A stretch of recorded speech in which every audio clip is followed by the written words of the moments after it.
Maalab na pagbati Pilipinas, lifestyle check sa lahat ng government officials ang utos ni Pangulong Bongbong Marcos pagkatapos lumabas ng mga ulat ng corruption sa flood control projects ng gobyerno. Pero sagot ng Grupong Bayan kay Marcos, what if ikaw ang mauna? Kapuna-punang araw ang pagpostura ni Pangulong Marcos na champion ng anti-corruption. Pero syempre, kung palalalimin natin ano ba ang track record talaga ni Bongbong Marcos at ng kanyang pamilya sa usapin ng corruption, siya ang number one na walang credibility sa paglulunsad ng ganitong klaseng kampanya. In fact, sa issue ng flood control funds, tanong ng bayan, hindi ba't sa huli ang presidente raw ang dapat managot? Bilang budget item, hindi niya finito ang mga kahina-hinalang flood control projects at sa halip, pinirmahan pa nga niya at inapprove.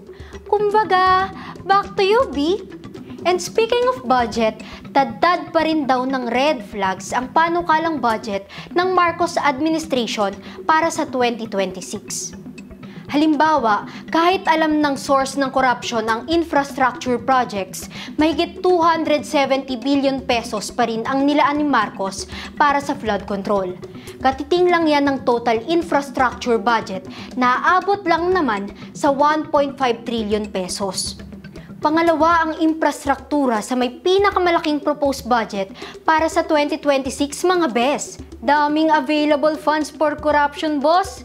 Nice! Dahil malaki at complex yung design, mas nangangailangan ito ng malaking pondo, mas nagkakaroon ngayon ng grounds para pasobrahan yung presyo sa material, sa labor, at sa equipment cost. Nawawala yung sense na maayos sa scrutiny, nagiging negosyo ng mga malalaking korporasyon, kaakibat na ng mga namumuho ng mga politiko na nais-exploit yung kailangan ng taong bayan.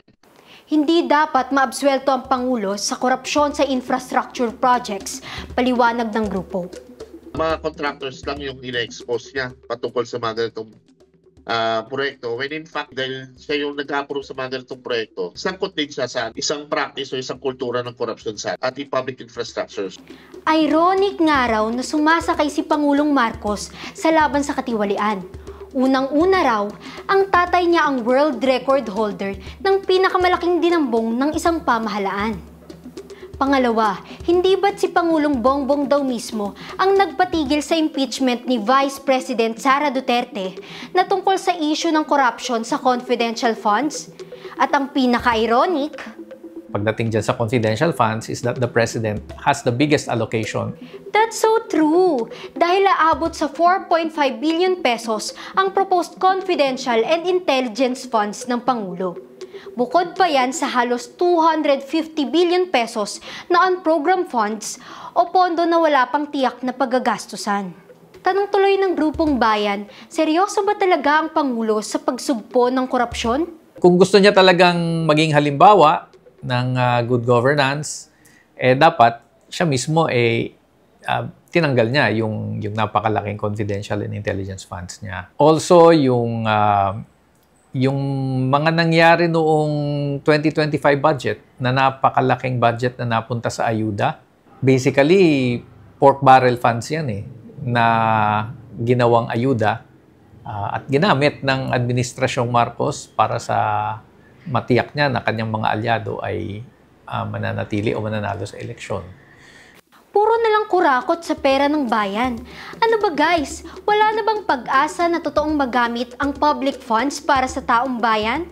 Dapat maintindihan natin na yung corruption na nilalabanan ni Marcos, hindi yan corruption ng ilang mga masasamang individual. Ito ay sistema ng corruption.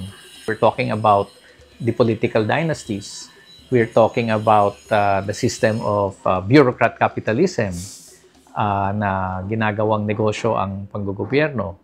So yan yung mas malalalim na mga issue na kailangan nating pag-aralan at magkaroon ng pagbabago sa mga usaping yan.